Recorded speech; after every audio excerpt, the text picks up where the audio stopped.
told you that this week we'd be getting you right in the low red zone. Yesterday, we showed you guys the hitch slant combo to convert out of compression formations. Today, we're gonna spread it out a little bit and make life super simple from trips looks. So make sure you guys are subscribed to the channel, hit that notification bell, grab out your pen and pad. Let's get after it. Now let's go right into it today. All you guys are gonna need is a trips formation. I don't care how it's lined up. This could be trips tight end. It could be tray open.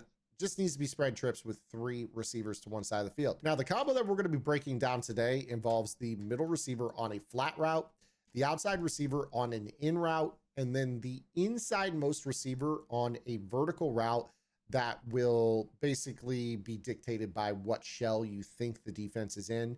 If they're in cover 2, we'll run a certain route. If they're in cover 3, we'll run a certain route, and so on and so forth. So the cool thing about this is that when you get a cover 2 defense, the way that this works is this guy drives off the hooks. So they basically have to be shaded down to stop what we're doing here. Otherwise, you're going to have this easy in route right here that you could just fall into the end zone. You're going to have a quite simple score. The other thing that's really, really good about this concept against a cover 2 is that the outside cloud flat will jump inside with the dig, leaving this player in the flat potentially open for a hike throw. Just be advised that if you're late, you will throw a pick. So if you know it's a cloud flat, the advice here on this is simply to get the ball into his hands ASAP, because that will help you with being able to, walk into the end zone. If you guys want, you could go ahead and use a drag instead of a square in.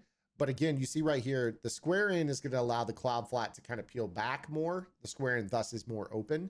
The drag is going to allow you to throw the ball quickly to the flat, and depending on the pass lead, I would actually not be afraid to pass lead this up and in. I know that sounds insane, but if you know it's a cloud flat, a pass lead up and in is going to give you the possibility to maybe catch the ball and, at least get to the front pylon. But again, you kind of see right here how this works. If you guys decide to try to do this with a flat from the outside guy, it's going to be also kind of effective. I believe I said outside, I meant the inside guy. So if you do, something like this, where you just invert this, and it's a cloud flat, you can actually get the ball into this guy's hands. I know this looks really scary, but if it's a cloud flat, it's super obvious. Now, back to our original call here. When we're doing this little in route against this call, notice how we actually have this window to throw it here. Really what you want after the catch is someone that is a monster. You see Brandon Marshall was able to kind of slap 2 tacklers away. Have a physical guy on this, because this is a possession throw, and you're going to want to fall forward, and you see how consistently we can do that. Now, here's the really cool thing about this. If your opponent is playing a cover 2 defense and they shade down, you're going to see that this concept will be taken away, but you're just going to have this hike throw right down the middle to your inside vertical. Okay. So the way that I typically read this is, did they bust the coverage with a shade down? Because if so, Bowers is wide open. And then I work to X. Now, obviously, if they are shaded down, you're going to throw a pick on X. So please be advised that if that is what they're doing with this, that you make a adjustment to your route combo, be flat. But if they are shading down, then from there, you'll just go ahead and adjust your call.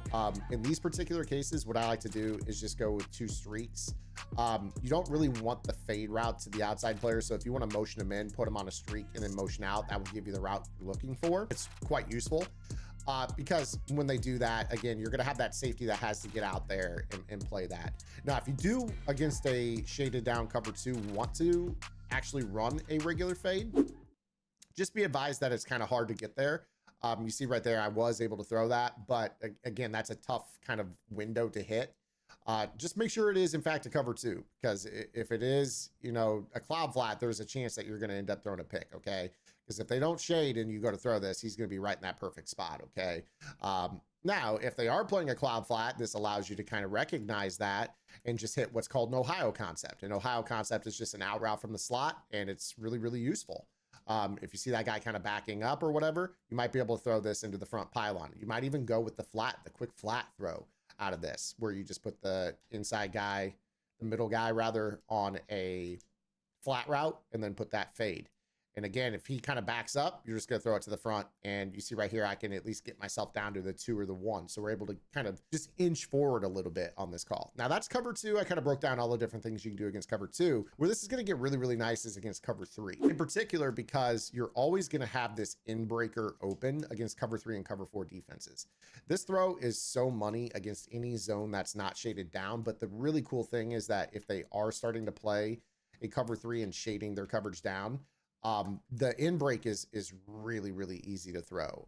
The one thing that you have to maybe be a little bit careful with is what route your inside most receiver is on, because that hook that is shaded down on the trip side could potentially impact that. So what you would actually do with this is put him on like a drag or a crosser of some sort, and then have this other route follow in behind. It's much more likely to give you this window that you see right here. So that way you can actually fit that in. You might even get that player headed upfield more on a slant paired with this call, because you're going to have the drag pull Roquan's first step inside to Bowers, and then you're going to have that window to throw this ball here. And you see how that opens up quite effectively. Okay. Now, what a lot of players will do off of this is they will give what's called a backline runner. A backline runner is basically a route that occurs from the slot on the other side.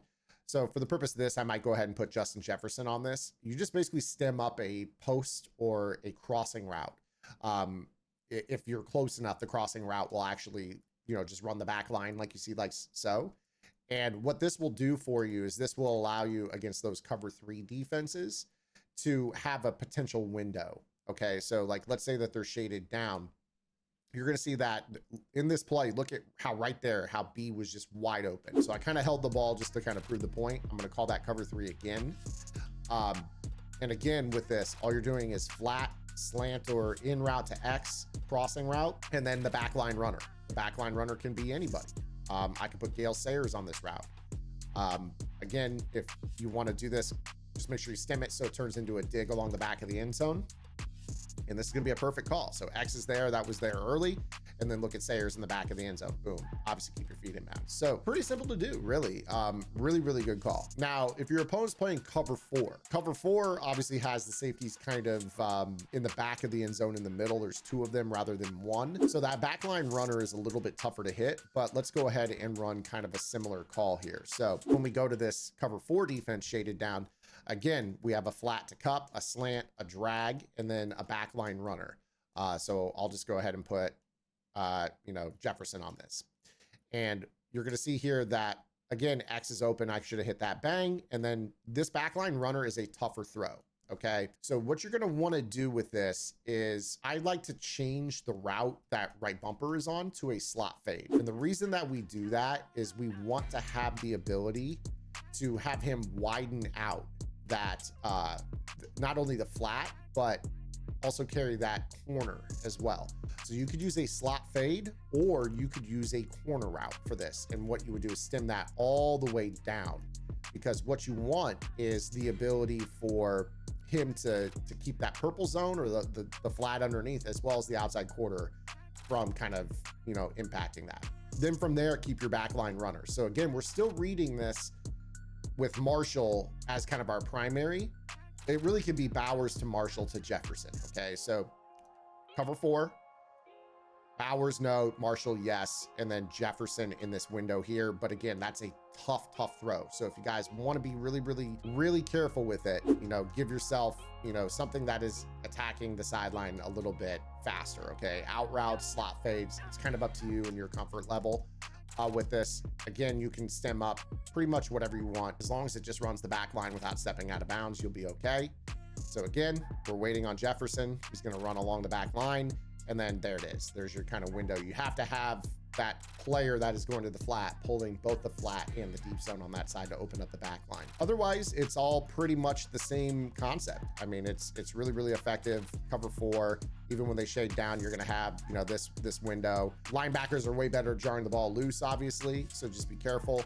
Read it outside to inside and you'll be just fine. But again, this concept right here is absolutely money. You can get the ball into that window, fall forward. If nothing else, you're looking at 2nd down and goal from the 1. That means more touchdowns in the red zone. I'm going to get up out of here. I hope you guys enjoyed today's video. Make sure you guys check out gridirongameplans.gg for more. We'll see you guys tomorrow. Until then, this is Zan. Get the lab in. Good luck.